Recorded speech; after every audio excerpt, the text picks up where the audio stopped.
انسان اور انسانی علم کی سب سے بڑی تلاش اپنے آغاز اور انجام کو جاننا ہے۔ انسان جاننا چاہتا ہے کہ اس کی اصل صرف حیوانیت ہے یا روحانیت بھی اس کے وجود کا حصہ ہے۔ انسان کا کوئی خالق و مالک ہے یا وہ فطرت کی اندھی بہری طاقتوں کی ایک اتفاقی پیداوار ہے۔ انسان کو اس کائنات میں خیر و شر اور حق و باطل کی تلاش میں بے یار و مددگار چھوڑ دیا گیا ہے یا اس کی رہنمائی کا کوئی بندوبست بھی کیا گیا ہے۔ نبوت کا دروازہ بند ہونے کے بعد خدا اور آخرت جیسے غیبی حقائق کی سچائی انسانوں تک پہنچانے کا کیا بندوبست کیا گیا ہے؟ اس دنیا میں فساد برپا کرنے والے مجرموں کو کبھی پکڑا جائے گا یا پھر سرکشی کے لیے انہیں آزاد چھوڑ دیا گیا ہے؟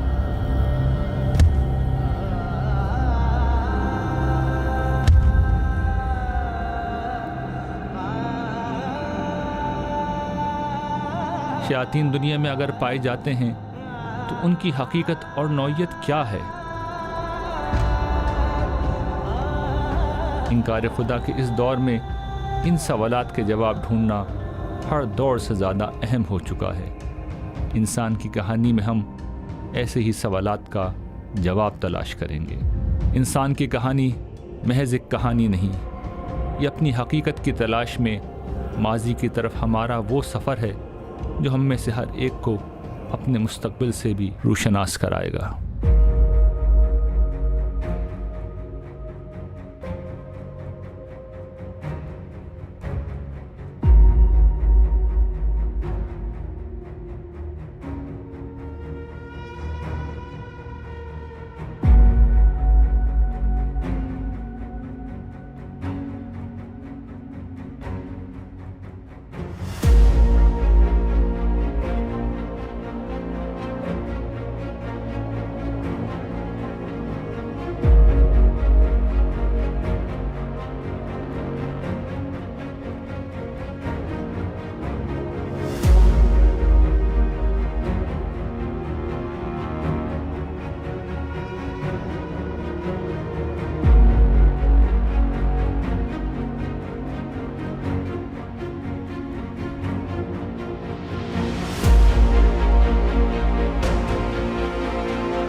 انسان اپنی آنکھوں سے سمندر کا دوسرا کنارہ نہیں دیکھ سکتا۔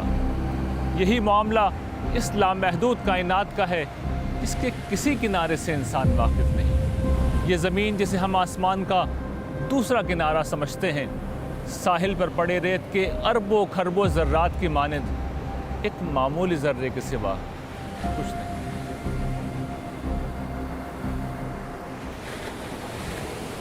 زمین سے 13 لاکھ گنا بڑا سورج بھی اس کائنات میں ریت کے ایک معمولی ذرے سے بڑھ کر کوئی حیثیت نہیں رکھتا۔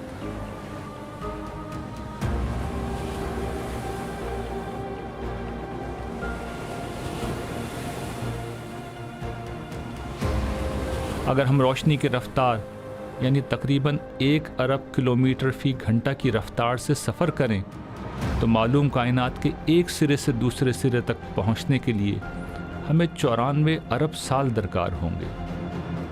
جدید تحقیقات کی روشنی میں ماہرین فلکیات کا اندازہ ہے کہ ہماری کائنات میں 100 سے 200 ارب کہکشائیں موجود ہیں، جن میں ہر ایک میں کروڑوں اربوں ستارے موجود ہیں۔ ہر ستارہ دوسرے ستارے سے کھربوں میل کی دوری پر واقع ہے۔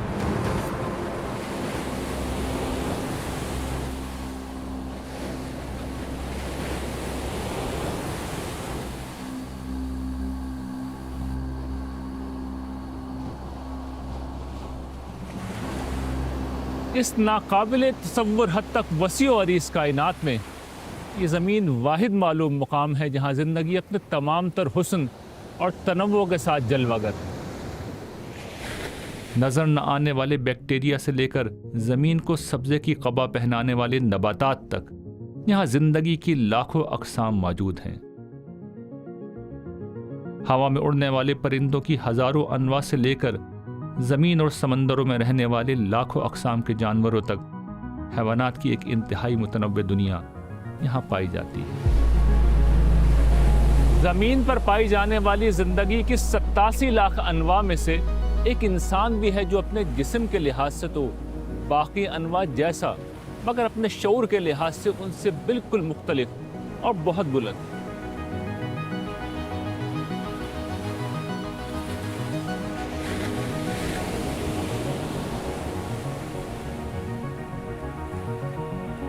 اس کرۂ ارض پر انسان کا ظہور باقی انواع کے مقابلے میں بہت بعد میں ہوا، لیکن بہت جلد یہ انسان کرۂ ارض کا بادشاہ بن گیا۔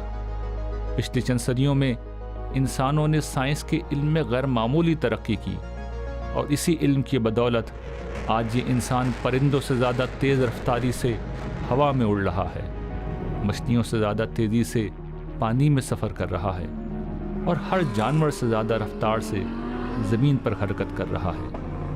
زمین کو فتح کرنے کے بعد یہ انسان سائنس کی بدولت زمین سے اوپر اٹھ کر خلا میں اپنے قدم جمانے کی کوشش کر رہا ہے۔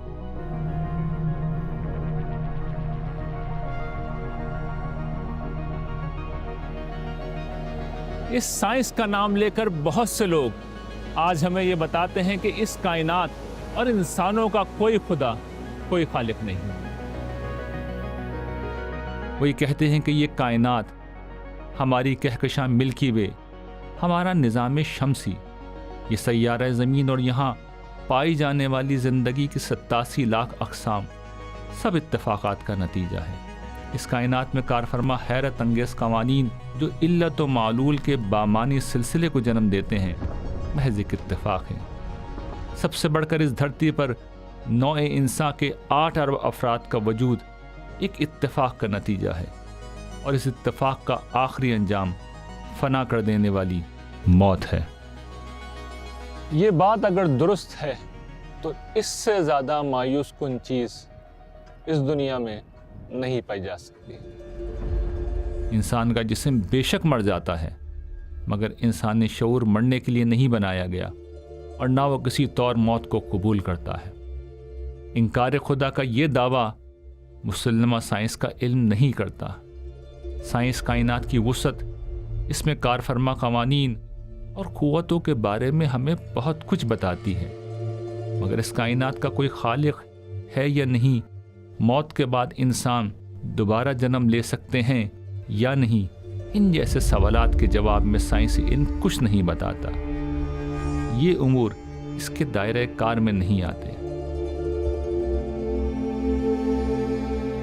سائنس کو بنیاد بنا کر خدا کا انکار کرنا اگر ایک فریب نہیں تو ایک غلط فہمی ضرور ہے۔ دیکھیے، الحاد جو ہے وہ کوئی اپنی عقلی اور فطری بنیادیں نہیں رکھتا۔ سائنس کے کچھ اثرات ہیں۔ سائنس نے اثرات یہ ڈالے ہیں کہ ہم نے کائنات کی ہر فینومینا کو ایکسپلین کر لیا ہے، اب ہمیں کسی خدا کی ضرورت نہیں ہے۔ یہ سب سے بڑا اثر ہے سائنس کا۔ یہ اس وجہ سے ہوتا ہے، یہ اس طرح سے ہوتا ہے، تو اب خدا کہیں ضرورت محسوس نہیں ہوتی، کیونکہ خدا نے ایک ایسی آٹومیشن کا سسٹم کائنات کو دیا ہے کہ کہیں بھی وہ دکھائی دینا ضروری نہیں ہے۔ کیونکہ حقیقت یہ ہے کہ غیب کے پردے میں رہتے ہوئے ہمارا امتحان ہونا ہے. اس کے لیے ضروری تھا کہ ایک ایسے طریقے سے فائن ٹیوننگ کے لیول پہ جا کر آٹومیشن کی جائے. اس وجہ سے خدا دکھائی نہیں دیتا.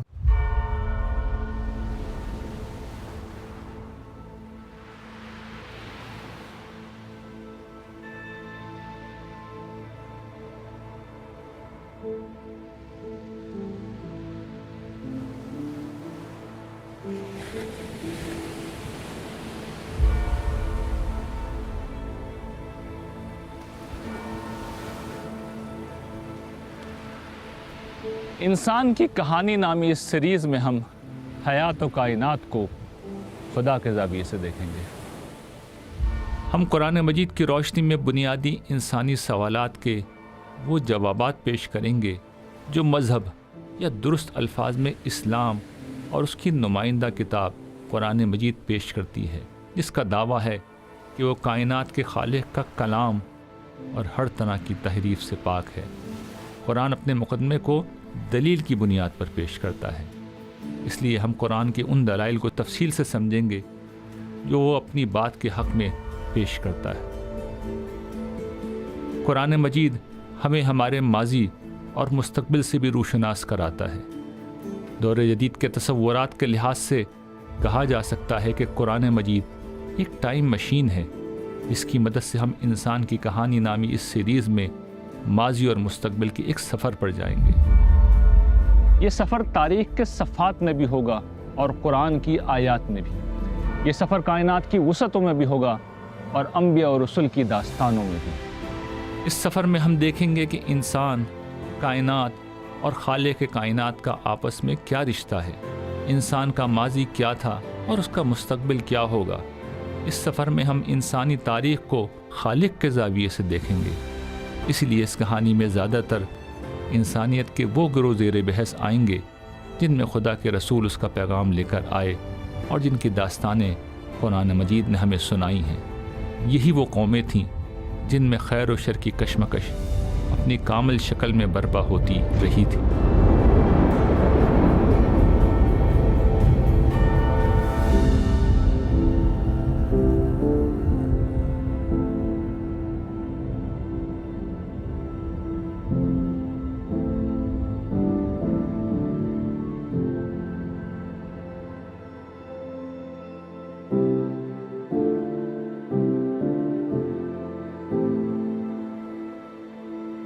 اس سفر کے آغاز میں آپ کو ماضی میں لے چلوں گا جب میری ذات کی حد تک انسان کی کہانی کا آغاز ہوا تھا.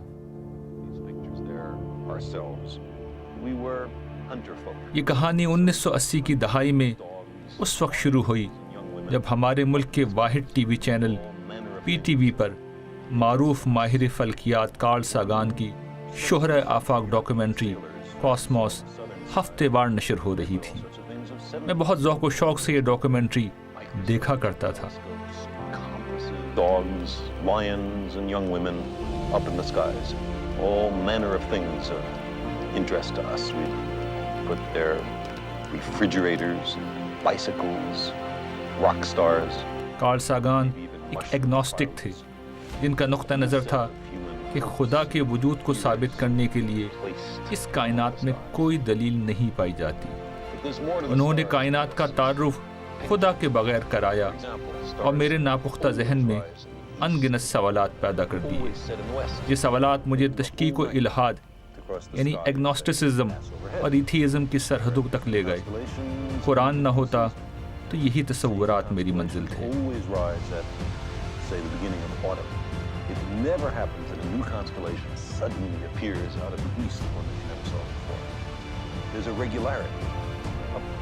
خوش قسمتی سے مجھے بچپن سے مطالعے کی عادت تھی. کچھ نہ ملتا تو درجنوں دفعہ پڑھی ہوئی کتاب دوبارہ پڑھنے لگتا. قرآن مجید پڑھنے کا شوق مجھے اس میں بیان کردہ پیغمبروں کی داستانوں کے مطالعے سے ہوا. اس کتاب نے مجھے خدا کے حقیقی تصور سے متعارف کرا دیا جو زندہ و پائندہ، سننے اور جاننے والا ہے. اس سننے والے نے ایک نوجوان کی انگلی پکڑ لی اور پھر اسے اس قابل کر دیا کہ آج وہ نوجوان بڑھاپے کی دہلیز پر پہنچ کر خود دوسروں کو یہ بتانے کے قابل ہو گیا ہے کہ جو بات یہ کائنات اپنی خاموش زبان میں بیان کر رہی ہے، وہی بات قرآن مجید سری الفاظ میں کہہ رہا ہے۔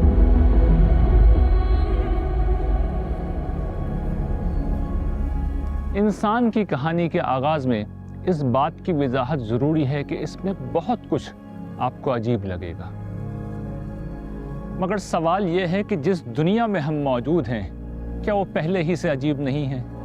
میں بول رہا ہوں اور میرے الفاظ کانوں کے ذریعے سے آپ کے دماغ تک پہنچ کر معنی پیدا کر رہے ہیں، کیا یہ عجیب نہیں ہے؟ ہم کھانا کھاتے ہیں، یہ کھانا ہضم ہو کر جزو بدن بن جاتا ہے، یعنی کھانا انسان بن جاتا ہے، کیا یہ عجیب نہیں ہے؟ کچھ عرصے پہلے تک ہم میں سے کوئی شخص موجود نہ تھا، پھر ہمارے والدین کے ملاپ سے ہم سب وجود میں آ گئے، کیا یہ عجیب نہیں ہے؟ یہ اور ان جیسی ہزاروں لاکھوں چیزیں اس دنیا میں بہت عجیب اور حیرت انگیز ہیں، مگر چونکہ وہ روزمرہ کی بنیاد پر ہوتی ہیں اس لیے ہمیں عجیب نہیں لگتی۔ انسان ماؤں کے بجائے درختوں کی شاخوں سے پیدا ہونے لگیں تو یہ ہمیں عجیب لگے گا۔ کسی کے بولے بغیر ہم اس کی آواز سن لیں تو یہ ہمیں عجیب لگے گا۔ ہم کھانے پر نظر ڈالیں اور وہیں سے وہ ہماری خوراک کی ضرورت پوری کر دے، یہ ہمیں عجیب لگے گا۔ لیکن ہماری یہ حیرت انگیز دنیا ہمیں عجیب نہیں لگتی، جبکہ غور کریں تو اس دنیا کی ہر چیز انتہائی حیرت انگیز اور اپنی ذات میں ایک معجزہ ہے۔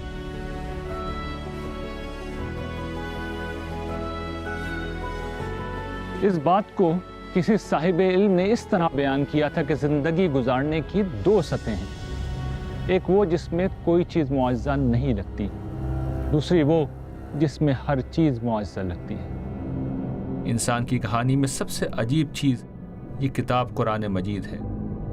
یہ کتاب دنیا سے الگ تھلگ واقع عرب کے اس غیر متمدن صحرائی علاقے میں نازل ہوئی جہاں کے باسیوں کی دنیا میں کوئی حیثیت نہ تھی۔ عین اس وقت جب اس کتاب کو خدائی کلام ماننے والے گنتی بھر لوگ مخالفت کے ایک طوفان میں گھرے ہوئے تھے، ان سے اس کتاب میں یہ وعدہ کیا گیا کہ انہیں زمین کا اقتدار دے دیا جائے گا۔ یہ ایسا ہی ہے جیسے آج افریقہ کے کسی غیر ترقی یافتہ اور کمزور ملک میں کسی مذہبی کتاب میں اپنے پیروکاروں سے محض ایمان و عمل صالح کی بنیاد پر زمین پر غلبے کا وعدہ کیا جائے تو کسی کو اس بات پر یقین نہیں آئے گا۔ مگر اس سے زیادہ عجیب بات یہ ہے کہ اس کتاب کے ماننے والوں سے جو وعدہ کیا گیا تھا وہ صرف چند برسوں میں پورا ہو گیا۔ ایمان والے پہلے سرزمین عرب پر غالب آئے اور پھر دنیا کی سب سے بڑی طاقت بن گئے۔ ان کے طاقتور مخالفین کا نام و نشان مٹ گیا۔ ایک ایسی قوم جس کے پاس نہ کوئی ایسا لیڈر تھا جو ان کو متحد کر سکے، نہ ان کے کوئی جغرافیائی حالات ایسے تھے، نہ ان کے قبائلی نظام میں اس کی گنجائش تھی۔ ایک مذہبی سرداری قسم کا ایک نظام تھا جو خانہ کعبہ کی وجہ سے قائم تھا۔ اس قوم کے لیے اللہ تعالیٰ کا یہ قبل از وقت کہہ دینا کہ وہ یہ کم کر دیں گے تو اس میں کوئی شبہ نہیں کہ ایک بہت بڑا معجزہ ہے۔ دیکھیں سورۃ الانبیاء میں بھی اللہ تعالیٰ نے فرمایا کہ ہم نے داؤد علیہ السلام کے لیے بھی یہ وہی فرمائی تھی کہ ہمارے بندے ہی اس زمین کے وارث ہوں گے۔ تم میں سے جو لوگ ایمان لائے اور انہوں نے اچھے عمل کیے ہیں ان سے اللہ کا وعدہ ہے کہ ان کو وہ اس سرزمین میں ضرور اسی طرح اقتدار عطا فرمائے گا جس طرح ان سے پہلے گزرے ہوئے لوگوں کو اس نے عطا فرمایا تھا۔ قرآن مجید نے کہا تھا کہ هو الذی ارسل رسولہ بالہدی ودین الحق لیظہرہ علی الدین کلہ، ہم نے محمد صلی اللہ علیہ وسلم کو پیغمبر اس لیے بنا کے بھیجا تاکہ آپ اس دین کو تمام ادیان پہ غالب کر دیں۔ اور یہ جو پروفیسی ہے پھر کھل کے بخاری مسلم میں بھی آئی ہے۔ نبی علیہ السلام نے فرمایا کہ ان قریب رومن امپائر ختم ہو جائے گی اور پھر قیامت تک کوئی کیسر نہیں ہوگا، ان قریب پرشین امپائر گر جائے گی اور اب کوئی کسرا نہیں ہوگا، اور پھر وقت نے دیکھا ہے کہ نبی علیہ السلام کی پروفیسی پوری ہوئی ہے۔ یہی نہیں بلکہ قرآن مجید کے نازل کرنے والے نے عین اس وقت جب سارے مخالفین اس کتاب کی دعوت کو مٹانے پر تلے ہوئے تھے اس میں اپنا فیصلہ اس طرح سنا دیا تھا۔ بے شک یہ ذکر یعنی قرآن ہم نے اتارا ہے اور ہم ہی اس کی حفاظت کرنے والے ہیں۔ قرآن مجید کے بارے میں حیرت انگیز بات ہے کہ یہ الحمد سے لے کر والناس تک اس کا حرف حرف وہی ہے، اور اب بعض ماہرین نے یہ کام کیا ہے کہ 14 صدیوں کے مخطوطات نکال کر ثابت کر دیا ہے کہ پہلے دن جو متن موجود ہے شروع کے زمانے میں وہی اینڈ تک موجود ہے۔